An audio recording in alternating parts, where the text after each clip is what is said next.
Everybody, thanks for watching, and just a quick reminder that all 43 videos are available on flash drive. Also, the final 2 books in the 5 books of Moses and the Bible series will be available this week. That is Numbers and Deuteronomy. They will be coming out at the end of the week. So if you do purchase the flash drives, you will also receive the download links to Numbers and Deuteronomy when it comes out at the end of the week. I also want to thank everybody who has purchased and supported the clothes and shoes and everything. It has been doing very well, and I appreciate the support. And I appreciate the people who really understand that you cannot be conscious without your consciousness, and that without consciousness we can't have material things, whether it be clothes, shoes, or what have you. Without consciousness, the material world cannot be brought into existence. It is here because of consciousness itself and conscious people who have created things using their consciousness. So I really want to thank people who get that and who understand what conscious really means, and that consciousness itself cannot be relegated to one specific thing, and that without consciousness nothing material could exist. Which basically brings us into this video, because we have all received this question talking to Christians or what have you, and a lot of people will ask you, well, if the Bible is false and if God is not real, then how did we get here? How did we come into existence? What created us? So a lot of people want to interpret the creator or creation itself to this being called God that was given to us by, the Europeans. So we got to really look at that and really understand about consciousness and energy, and what a lot of things that we find in the ancient world, how it really fits with the human body itself. And as I talk about in the videos, the ancient Egyptians, when they was talking about gods, you have a lot of Christians believe that we worship these gods, and the ancient Egyptians was trying to show us how these gods are basically parts of our body, parts of nature, parts of energy that really exist in us and exist in nature as well, and what they really mean as it pertains to us as humans. So when you start to understand these things, you start to see what, the Europeans interpreted as God, and why these qualities was ascribed to certain parts of the body from the ancient Egyptians. So we want to get into this. So a lot of people don't really get consciousness. A lot of people put it in the realm of something spooky. A lot of people don't really want to get into it or really grasp the understanding of, the fact that, a God is a man-made word. God is something that we created in this, this human world, and that doesn't fit towards what is basically responsible for our consciousness and creation, which is basically consciousness itself. So when you start to really understand, what consciousness is and how it really fits into our body and how it fits into the materialistic world and everything that is material and how it got here, you can see why people have used this to describe what they believe is God. So, as we all know, with a lot of religious people, it's hard to get them to understand that 1 plus 1 equals 2. They do not like to answer questions. They don't like to really accept rationality when it comes to the Bible, and it's hard to really explain a lot of stuff to religious people. So the whole thing with the Bible's interpretation of how we came into existence is obviously flawed in so many different ways. As we have been told that Adam and Eve was the first people ever created in the Bible, but we go and look at Genesis 1 and we see that it says, male and female created he them, and he told them to be fruitful and multiply. And you ask yourself, who are those people? If Adam and Eve supposed to be the first people, who was these people that was obviously created before them? And as I talk about my videos, how it's given us the creation of, energy, the soul, existence itself for us. Spiritual first, and then Adam and Eve being the material when you understand the parable as I talk about. But, you have to really look past that. And a lot of people, first of all, it's hard to get Christians to really understand and fathom that part of it. But it's more to it when you begin to understand the science behind it, which, again, it's hard to get Christians to really accept science. But, the computer that you're watching this on is science. Your TV is science. Our phones are science. Science is proven. And when you start getting into science, a lot of people will turn away. But as I talk about, you have what we know as consciousness. You have consciousness basically creating energy. Energy creating atoms. Atoms creating the right amount of atoms, giving us the elements that creates the materialistic world that we see. So when you have atoms, which everything in the universe is made up of atoms, that's material. When you have a certain amount of atoms come together, they form certain elements. When you have a certain amount of elements come together, they form certain materials, so on and so forth. So this is the scientific definition that we get of the creation of matter. And obviously there had to be some type of consciousness and intelligence to put these certain unique pieces together to give us what we have, our planet, our body, or what have you. Another story which I talk about in my videos. But, understanding that and really looking at that as being way more understanding and rational than, being made from the dust of the ground, which we all know that's not possible. We all know a woman can't come from a man's rib. So you have to really look at the Bible and take what it's giving you and put it into context with history, science, or what have you. And that is the purpose of the book. And it's hard to get religious people to understand that the book is there to be decoded. It's not there for you to really accept every single thing on the surface as being fact, plain and simple. So for grown-up people who can understand that there are secret societies out there that have this book as their manual because they can decode the book and go off of it, another thing that I talk about. And you really got to really start looking into how it relates to the body. So in this video, as it says in the title, we're going to get into the pineal gland and really understand that and how it relates to light, consciousness, and what have you. So we all say that the body is a vehicle. The pineal gland is the seat of the soul, so to speak. The body is a vehicle. Your spirit, your soul, or what have you, inhabits this vehicle, this body. And vehicle is the perfect analogy for it when you begin to understand what takes place. And you begin to really understand why the sun was worshipped and revered in the ancient world as, what the Europeans call God. But understand, when light is exposed to the eye, it stimulates the nerves from the retina to the hypothalamus, which basically leads to the suprachiasmatic nucleus. Now, the suprachiasmatic nucleus basically ignites a bunch of other nerves in the brain that basically stimulates the rest of the body. So it causes, so many different hormones to awaken and, your body temperature to rise or what have you. So the suprachiasmatic nucleus would be like, the starter on your car, the ignition. And light, or the sun, would basically be the key.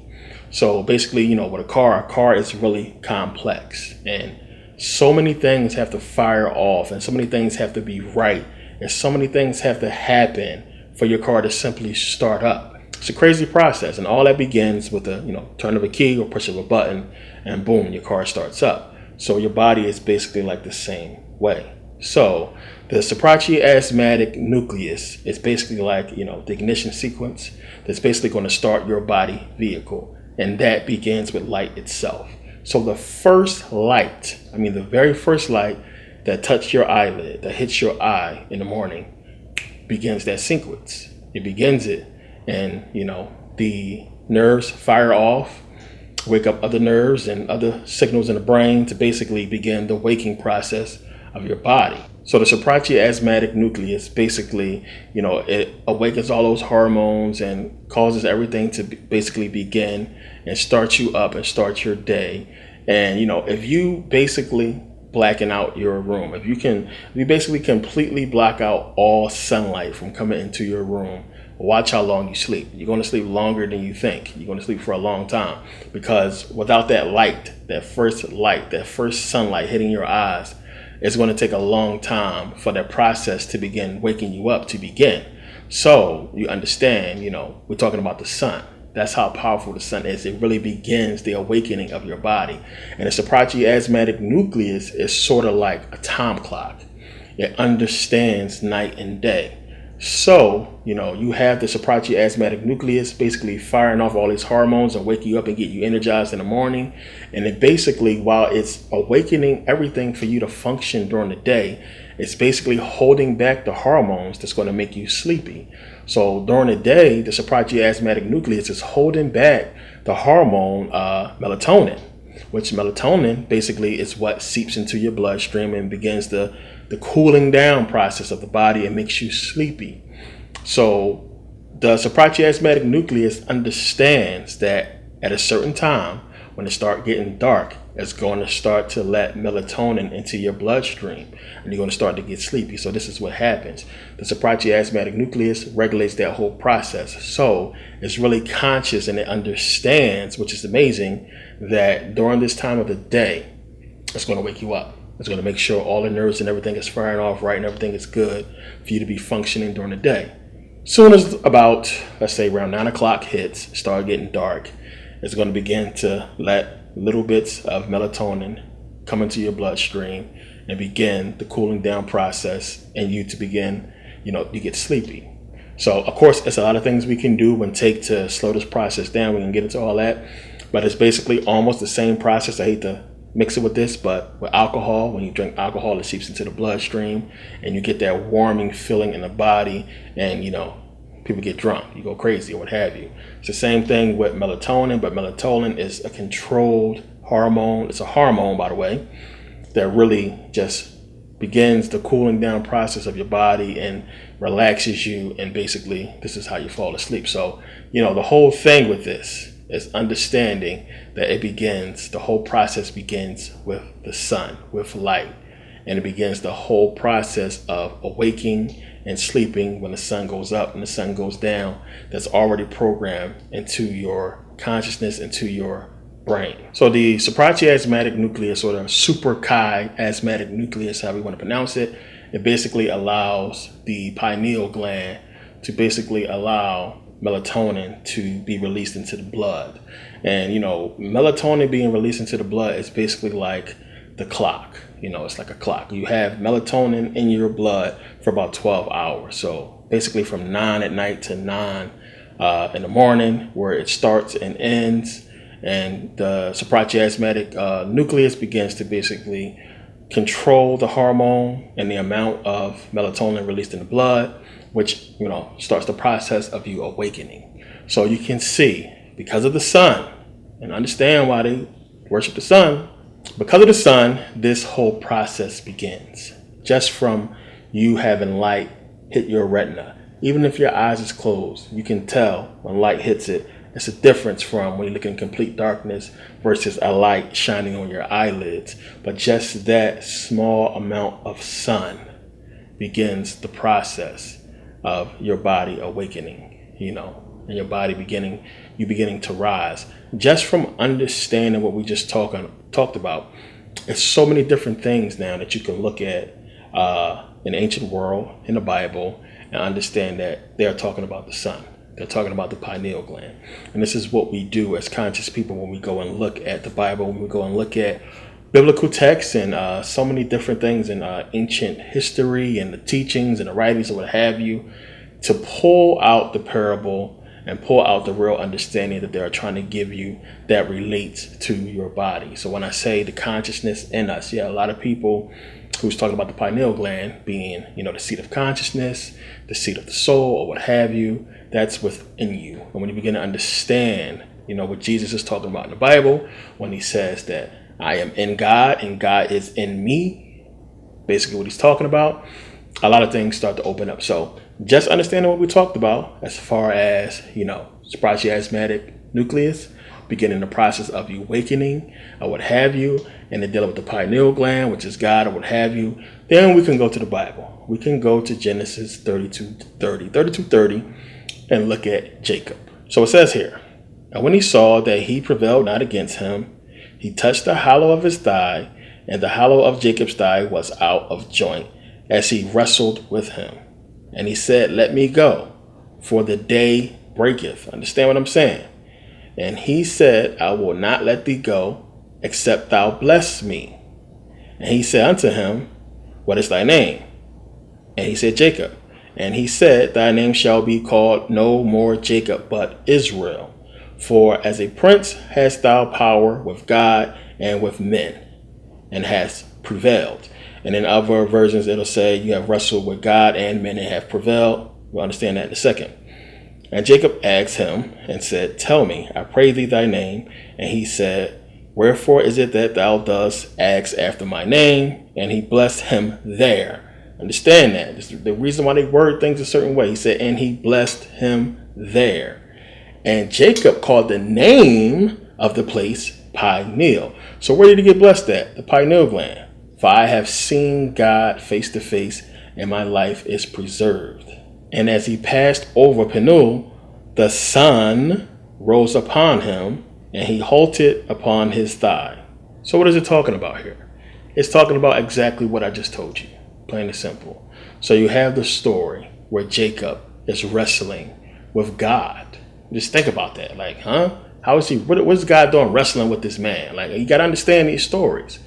You wrestle when you're asleep, plain and simple. That's the parable it's giving you. He was asleep. And then God, which is the sun, shined on him, his pineal, which begins the process of releasing, or just got finished talking about what is the suprachiasmatic nucleus, begins that process of releasing the melatonin from the blood, that hormone, and begins the awakening process that has to do with the pineal.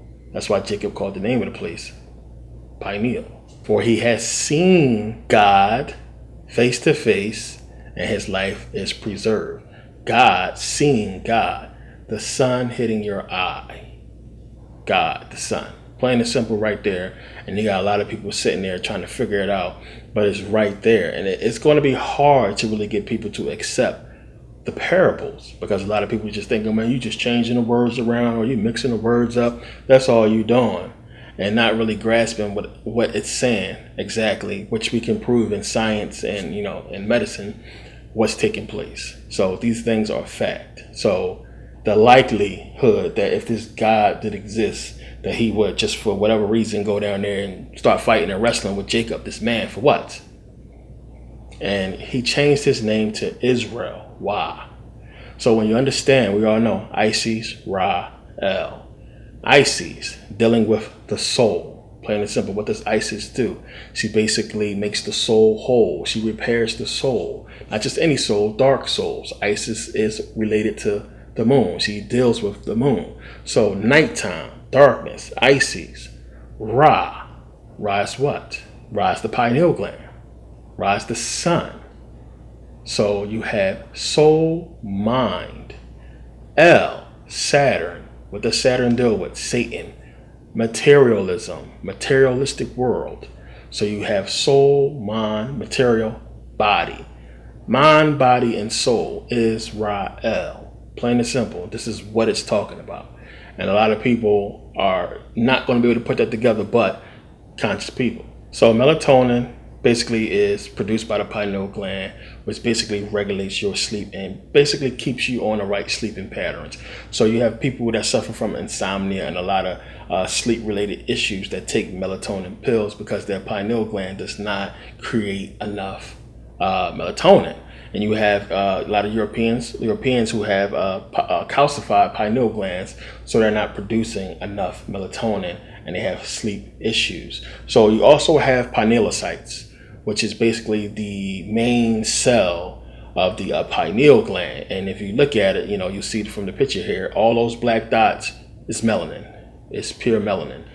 And the crazy thing is, the older you get, the more melanin forms around your pineal gland, to where you hit like around 80, 84. Your pineal gland is completely surrounded by melanin. You'll see in a lot of pineal glands in early age, it's more white with tiny little black freckles. And as you age, the melanin grows and grows and grows. The melanin itself, we're gonna get into this. Just basically understand, if you're not putting the right energy to that melanin, which is basically knowledge, to just cut it short, then just think about it as an electrical liquid, which we basically know absorbs all spectrum of light, electrical signals as well. So it basically can almost be programmed to basically help the pineal gland. It's something we'll get into later. I think I already touched on it though. But the melatonin process was basically that clock is basically what is the process of us awakening and sleeping, and the suprachiasmatic nucleus helps set all that off. But as we know, melanin itself secretes in darkness, but melanin, when you're first born, it will not activate, it will not be active until light first hits it, until the sun hits it. And we know this to be true because you have seen black people have babies. Babies come out white, skin look white. What happens later? They get dark because the sun has hit the skin. So the melanin begins to react and gets darker as the sun hits it, as we all know this. So we have seen plenty of times, if you have kids, they come out light, later they dark, and it's because of the sun. Again, another reason why we look at the sun and why they revered the sun and talked about the sun as what the Europeans call God, because of course we know without it, we wouldn't be here. We wouldn't be able to eat and live and exist. So you go to John 14:11. It says, "Believe me that I am in the Father, and the Father in me, or else believe me for the very works' sake. Verily, verily, I say unto you, he that believeth on me, the works that I do shall he do also." Think about that. "And greater works than these shall he do, because I go unto my Father. And whatsoever ye shall ask in my name, that I will do, that the Father may be glorified in the Son. Ye shall ask anything in my name, I will do it." Now, first of all, we all know that's some bullshit, because you ask Jesus for many things, you're not going to get it. This is where they get the whole thing that God and Jesus is the same being. God, created himself, came back through Mary, and that's him, that's Jesus, just another part of him, and God and Jesus is one and the same. When Jesus is telling, God is in me and I am in God, he's talking about the pineal gland. Why? Because the pineal gland represents the sun. Plain and simple. It's talking about the sun. So it's talking about something that is here within us, as he says a million times. Is it not written in your book that I say ye are gods? You are gods. The kingdom of heaven is within you. And still, religious people don't want to grasp the concept and understand what it's talking about, and that it's talking about you and everything being within you. And when you go back to the ancient world, they're saying the exact same thing. And it's tough to get people to really be conscious and accept what we're saying, and to understand that this God that it's speaking of is you. Plain and simple. After all, as I keep saying, you got here from your mother. No matter how you want to put it and how you want to slice it, every single one of us are here because we came from our mom. Plain and simple. So we understand the only way you can get to the kingdom of heaven is to be born again, as I talked about before, previous video. The woman, plain and simple. All of this really goes back to understanding that there is so much power and energy in things that we don't understand. And it's more to the sun than a lot of people really understand, that it's the reason for us being where we are. And I have a whole video coming up on the sun that's going to be coming soon. But it's a lot we got to get into in that understanding. But again, this is just another one of those cases where when you look at the Bible, you can really break it down and understand how, just like in Kemet, is giving you things in parables that relates to nature and us, as basically telling us who we are and what's really going on. So I understand a lot of people want to go with the whole notion from the Bible that, God somehow put us here and that God is responsible for the creation of our, souls, what have you. And this guy has never come forward to claim, that he's God or the creator, what have you. So you got to understand it's more to it than just that. You would think all of this being here, this God, would come and would not be playing some type of sick games or what have you. But one of the things you got to really look at, even still in that verse, I mean, if you say to Christians that you can be like Jesus, or you can be better than Jesus, or do things, do wonders better than Jesus, it's telling you right there in the verse. He says clearly that you're going to be able to do stuff better than this. You're going to be able to do the miracles that I'm doing and even better miracles. How? I mean, just think about what we're saying here. How? How is that possible with the interpretation of the Bible that we are given, by mainstream media and by, our churches? Clearly it's talking about something else. So also you look at 1 John 3:9. It says, whosoever is born of God doth not commit sin, for his seed remaineth in him, and he cannot sin because he is born of God. Now, there's a lot of Bible verses we can look at where it says that we are all born of God. We are all born of God. It's not specifically talking about Jesus here, and it's telling you that we are all born of God. But it's saying that if you are born of God, you cannot commit sin, which we know if we're born of God, we're capable of sin. So again, it's a lot of little inconsistencies in the Bible that we point to, and it's one of the things that a lot of people don't want to really, just admit. It's a lot of flaws, and they're not flaws really. It's not really an issue.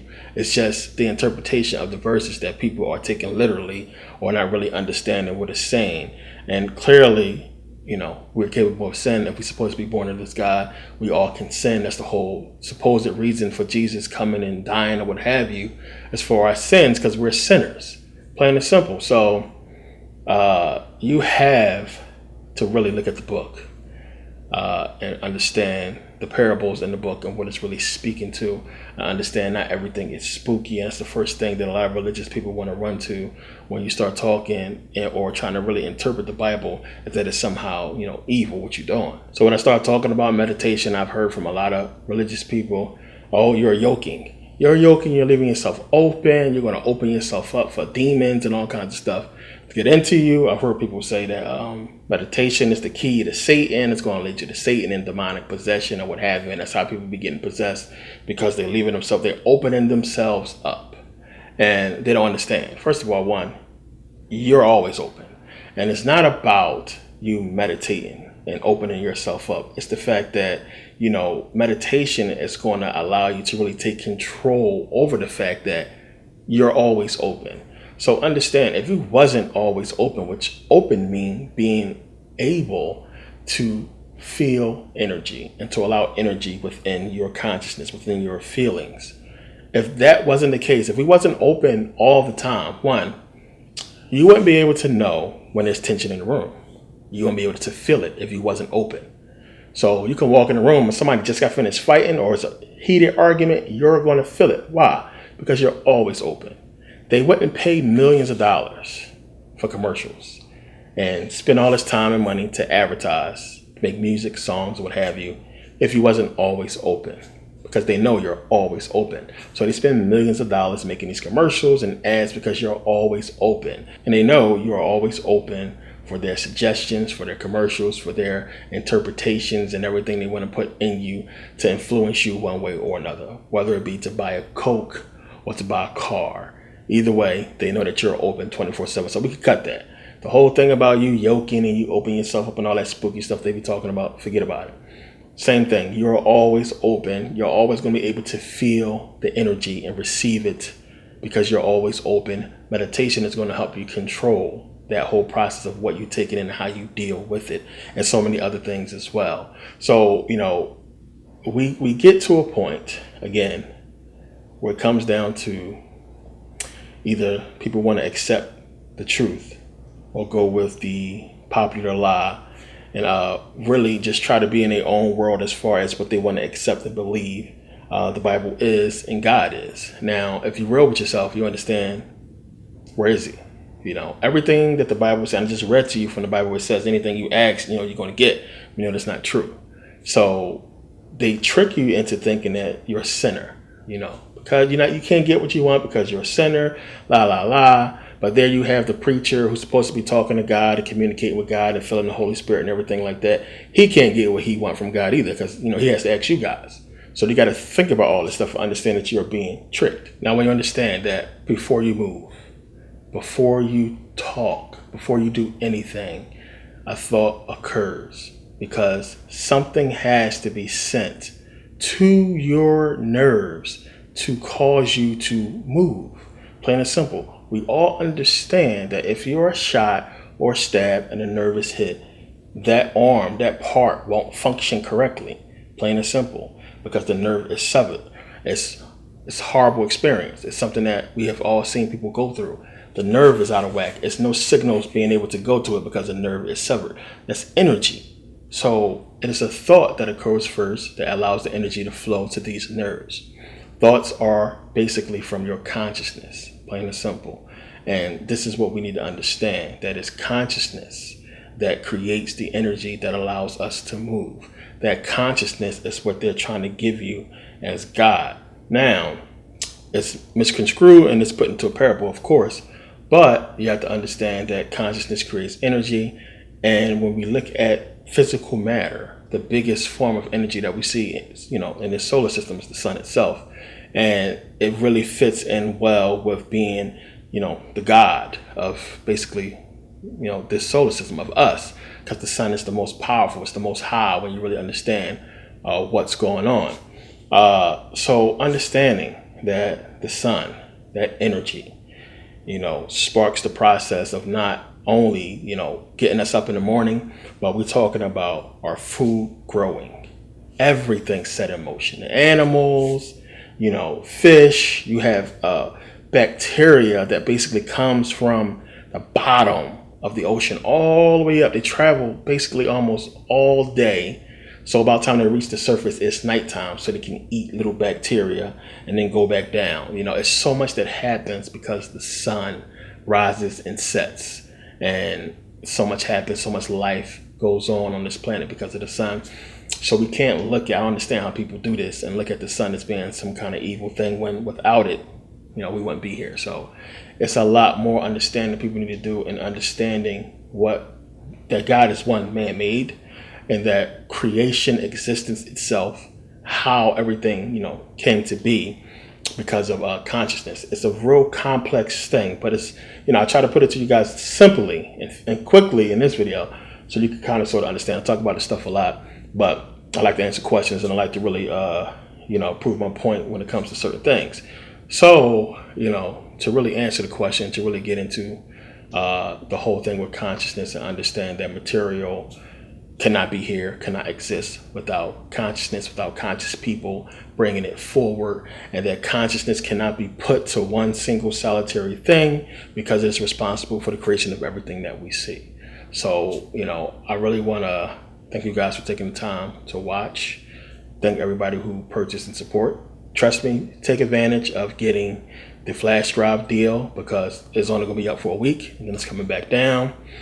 And definitely look out for numbers and Deuteronomy, which is going to be crazy. You want to see that. And I appreciate you guys for taking the time to watch again, and see you next video.